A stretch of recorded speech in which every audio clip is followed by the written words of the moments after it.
Good afternoon, everyone, from Dunrovin Ranch in Lolo, Montana. It's a typical mid-fall day, rather overcast. We have some winter storm warnings to the east of us here, but we're kind of staying a little cool and calmer here in Lolo, and I really appreciate your joining me this afternoon.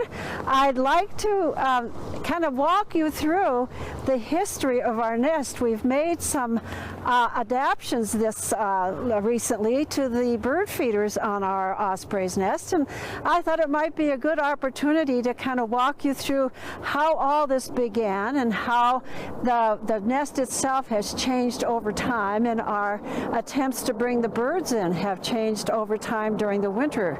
So I've asked James to put some photographs up instead of looking at me, but I will talk you through these, and I wanted to go back to 2011. And in 2011, I think it was in February, the University of Montana contacted my husband and me. My husband is a wildlife biologist, and I'm a biometrician who both of us have a very long history working for natural resource management organizations. So in 2011, they were starting what they called Project Osprey. And Project Osprey was an attempt to understand what was happening in the rivers of Montana by studying the blood in the chicks of ospreys. Ospreys' chicks eat only fish from the nearby rivers, and contaminants accumulate up the food chain. So the fish eat things that are in the river, and the contamination concentrates in their bodies, and then because the osprey chicks eat a lot of fish, it then concentrates in their blood. So what they wanted was a control nest on the Bitterroot River, because the Bitterroot River is less contaminated than some of the other rivers in Montana. And the reason they wanted the web camera is so that they could count and identify the species of fish that were delivered to the nest that the osprey chicks ate. And that was the purpose of the original web camera. They came in 2011, they called in February, and they jokingly told my husband that when they called me, I practically tackled them because I was so excited about the prospects of having a web camera. I had been watching these ospreys for many years, and of course, I was just drooling over the thought of having a web camera where I could get to know them better. So originally, the nest was on a electrical pole just to the north of the current place where it is. And so the Northwest Energy worked with the University of Montana and came out here with 3 big trucks and a huge big pole. The big pole was one that Northwest Energy had from a special electric line that they were building, and it was well over 50 feet high. So they came with 3 big trucks and this huge big pole, and you can see that in our first photo here. The pole, it was almost, went across the entire arena. And the first thing they had to do was, of course, was erect that pole, which, was a piece of work in itself. And then they went over to the osprey's nest, which was on a small pole that was attached to an electrical pole. So they went over to there, and you can see that in photo number 3. They strapped straps around the osprey's nest, and then they unhooked the small pole from the electrical pole and lifted it up. And this took 2 of their trucks to accomplish this. And when they took the nest up to the top of the new pole, they realized they would have to cut off part of the new pole. The new pole was really too high. So they cut off a section of that, and I think you can kind of see that in one of the photos. The man in the truck in the lower part is holding a piece of the pole that they had to cut off. So that made the pole about 45 feet high, to which they attached the smaller pole with the nest on top. And when they did that, they told me that they estimated the weight of the osprey's nest to be somewhere between 350 and 400 pounds. Very heavy, very big nest. And they attached that to the new pole, and then of course we had to attach the web camera to the pole. And this first web camera was a rather crude one. It didn't have sound, and it couldn't be maneuvered by us. The people at the University of Montana were the only ones who could change it at all. It didn't have a zoom capability. It only had a capability right on top of the nest, and I don't think you could pan it very much either. But it was so fun for so profitable for the University of Montana in terms of this project that they said that they wanted to continue the next year. At any rate, at the very end of their putting the camera up and getting the nest all firm on this top of this pole, they allowed me to go up. And the last photo that James will be showing you is me in the bucket trout removing baling twine from the nest. As many of you know, baling twine in the osprey's nest is very dangerous because baling twine doesn't easily break. And ospreys have a real affinity for bringing long strings of things to their nests to use as nesting material. So unfortunately, they see long strings of baling twine and they bring it to their nest, and then sometimes the chicks or even the adults can get their claws caught in it, and it catches them to the point where they can't leave the nest, and they can or they hang from the nest. It's very dangerous and has been the cause of considerable mortality among ospreys. So that was the initial year, was 2012, and as I said, it was fun, but we had to go through the University of Montana to see what was going on, and we could not control what was going on. We could see it on our web camera, I mean on our computers, but we had no control whatsoever. We couldn't take photos, we couldn't do any of that sort of thing. But it was so successful for the University of Montana that the next year Dunroven bought a camera that we could control, and we replaced that camera. We had such a good time with it. And I'll continue by talking about the ospreys first, and then I will talk about the winter bird feeders.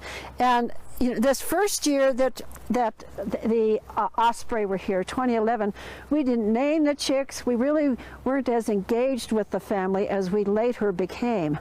And then in 2012, the two birds were Ozzie and Harriet, laid 2 eggs, and those eggs never hatched. They tended those eggs. It was heartbreaking to watch those 2 ospreys try to get those 2 eggs to hatch, but they never did hatch. And the University of Montana went up and took one of their eggs and found that it was completely empty. So they were infertile for whatever reason. So the next year, 2013, Ozzie and Harriet returned. And we were all so excited when they laid 3 eggs. All 3 eggs hatched, and all 3 chicks fledged. And we used their perseverance from the previous year to name their chicks. And this was with some of you who have been with me all this time online. There were suggestions from people who were watching. The first chick was named Percy for perseverance. The parents had persevered. The second one was named Hope because everybody had such high hopes for the nest. And the third one was named Dilly as a short for diligence because the 2 parents had been so diligent. So that those 3 chicks thrived and fledged and migrated away, and it was such a wonderful, successful season. And then the next season, they came back and they again laid 3 eggs, and 3 eggs hatched, but only 2 fledged. 1 died during a very bad storm when the number of fish went down and there were not enough fish being fed to the chicks for all 3 to survive. And then at the end of 2014, that's when Ozzie, the male, was killed. And Harriet stayed and stayed and stayed to take care of her remaining chicks, and flew off in terms of migration in the middle of September. And everybody was anxious about what was going to happen in 2015 when she came back and she was alone. And indeed, it was a very chaotic summer. She did find a mate, and we were all so grateful that she finally found a mate. We said hallelujah, and we called him Hal for Hallelujah Hal. and that's the 2015 sign. The next year, Hal and Harriet had 2 chicks, Honor and Glory. They both survived. They both fledged. They were beautiful. The next year, in 2017, they had 3 chicks, Hoot, Hero, and Honk, and only 2 of those chicks survived, again because of flooding waters and summer storms, which decreased the amount of fish fed to the chicks. And that's what happened again in 2018. We had 3 chicks that were named in honor of a refugee child. They were named by a group of school children who participated in our Awesome Osprey project. They were named Wakati, Congo, and Jambo in honor of Wakati, who was a refugee from Congo. And unfortunately, again, we had some swollen rivers, and whenever the fish supply goes down, the youngest chick is just not likely to survive, and indeed it did not survive last year. But this year, we had a fabulous year. And Hal came back with Harriet, and the eggs were laid very close together, and Harriet did what we call delayed incubation to make sure that they kind of hatched close to each other, and they did. 2 of them hatched in the same day, and the other one came very short thereafter, and one of our members suggested calling those chicks Pip, because that's what we call a break in the egg, Hip, and Hooray. And I'm going to put their sign up now for this year, honoring Harriet and Hal and Pip, Hip, and Hooray. This is getting to be kind of high up there for me, so hang in there with me while I crawl up this step here and get it up here. I'm going to have James come up here and move everything upward. Maybe we'll reverse the order so that the new ones are going on the bottom instead of on the top as we get new family each year. So there we go for 2019 for Pip, Hip, and Hooray. It was a wonderful osprey season. So let's go back now to feeding the winter birds. Once we gained control of the camera, we started noticing that a lot of birds use the nest, the catacombs underneath the top of the nest for their own nests, a lot of the small birds. And pretty soon we started seeing also an occasional woodpecker come by, and we were getting really interested in and thinking about using bird feeders to possibly attract more birds within camera range. Again, this was the first camera that we had, and it was the only camera at the time. And simultaneously to that, and I'll ask James to take the camera and take it up to the nest started to list. It was a heavy nest, and it was still just supported by that one small pole attached to the big pole that Northwest Energy had taken off of the electrical pole. And it started to list, and I became very nervous that it was going to just fall over. And so I hired a contractor to put up some braces, and we put up some metal braces on the platform. Northwest Energy had given me a new platform, a circular platform, and I contemplated taking this platform down and putting a new platform up there, but that would have required me to destroy the nest. And the truth is, I just didn't have the heart to do that. It had become a very emotional thing for me. It had been here ever since we moved to this property. It's been there. The ospreys have enjoyed it, and I've watched them build it and build it bigger and bigger, and I just couldn't bring myself to dismantling it. So I asked this contractor to put these metal braces on the underside, so now it's really nicely supported and secure. And while I had the contractor here, I asked him to create a perch. And the perch went up at the beginning of 2014, I believe. 2014 was the first year we put the perch up on the up at the nest. And I'll be honest with you, we did that in the spring, and I was very nervous that at that point Harriet and Ozzie would come back and use the nest because we had changed it, and there was some discussion as to whether that would deter them from returning. But they came back and they loved the perch. They stayed within camera view in the evenings, and we really came to love the perch and where it was located. It was very much fun. It really enhanced our enjoyment of the camera during the season. And then that fall, once the osprey had left, I thought, wouldn't it be fun to put some bird feeders up there to see if it would indeed attract some of the winter birds. And so we put several bird feeders up there, and it's a long, long, long way up there. It's got to be, you know, at the top of the main pole is 45 feet, the other one's 3 or 4 feet above that, and so the perch is, I mean, it's way up there. And so to be able to replenish the bird seed as the birds eat it, we had to set up this really complicated pulley system so we could pull the bird seed feeders down and then refill them and pull them back up. And the other thing we learned, and this is all by trial and error, is that when the bird feeders were empty, the weight of the rope wouldn't allow them to fall down because the weight of the rope outweighed the weight of an empty bird feeder. So we had to put strings on the bottom of the bird feeder so we could pull them down when they were empty. And all of this kind of created, you know, an overload of strings off of the perch. And I got a little bit, you know, crazy about trying to get rid of the view of all of these ropes. I really loved the birds that came in. There were many, many different kinds of birds. The woodpeckers, the songbirds, the sparrows, the starlings. We had birds of prey. Oops, my sign came down. I'll just pick it up here. A little bit windy. That's okay. The birds of prey soon realized that this was a gathering spot for the little birds, so we had falcons and hawks, and we had a kestrel come, which are just gorgeous, the smallest bird of prey in North America. So the viewing was very exciting, and we were getting some really nice photos, but all those pulleys were driving me just a little bit crazy.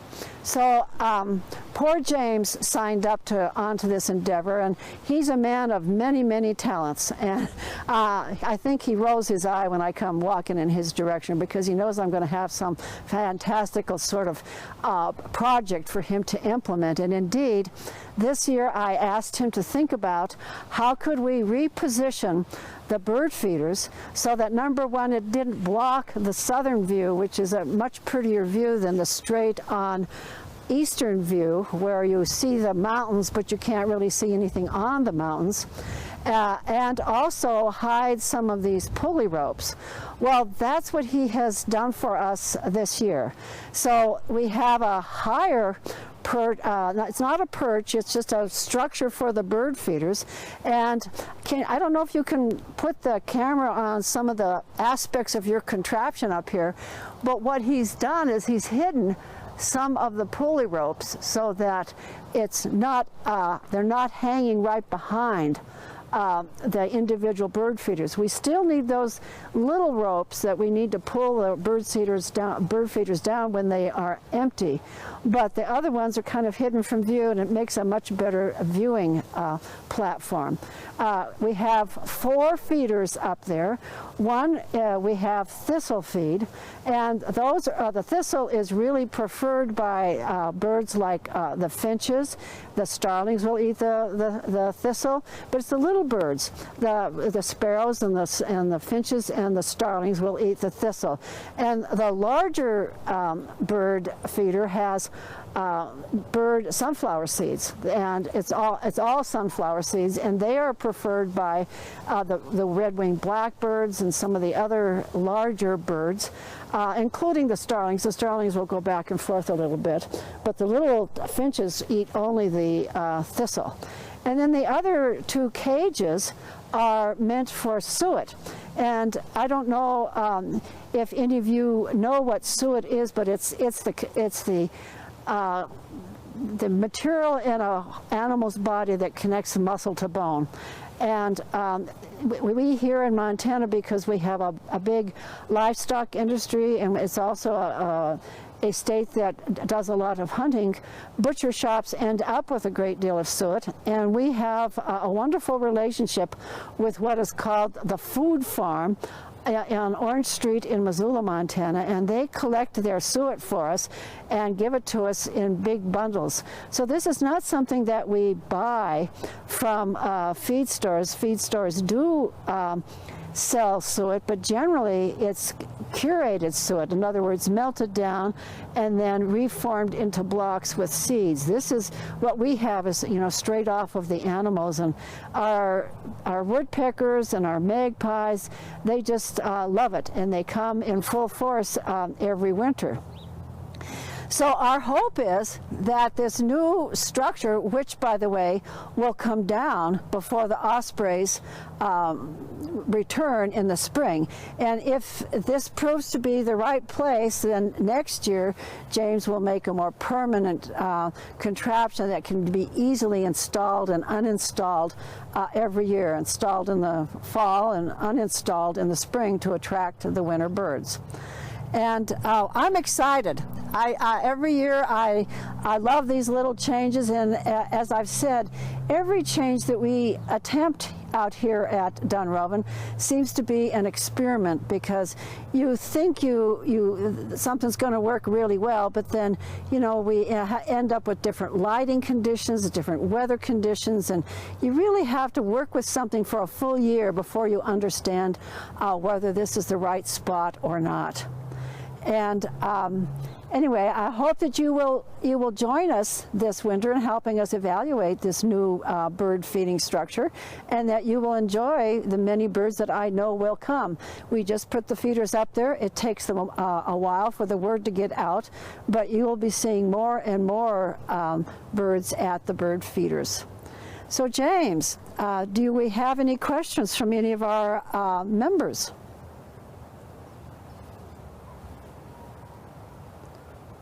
Okay, you're going to have to speak up. I'm having a hard time hearing you.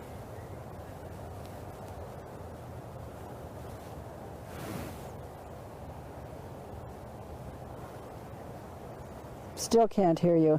I'm going to take my hearing aid out and put the Bluetooth right in my ear, so that may help. You know, this getting old is for the birds. Well, okay, try again, James. Yes, I can hear you better. Go ahead. What?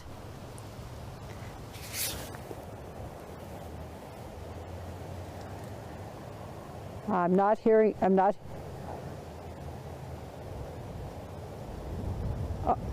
Okay, do I have any questions? Okay. No questions. Well, I'm going to sign off with that then, if we don't have any questions.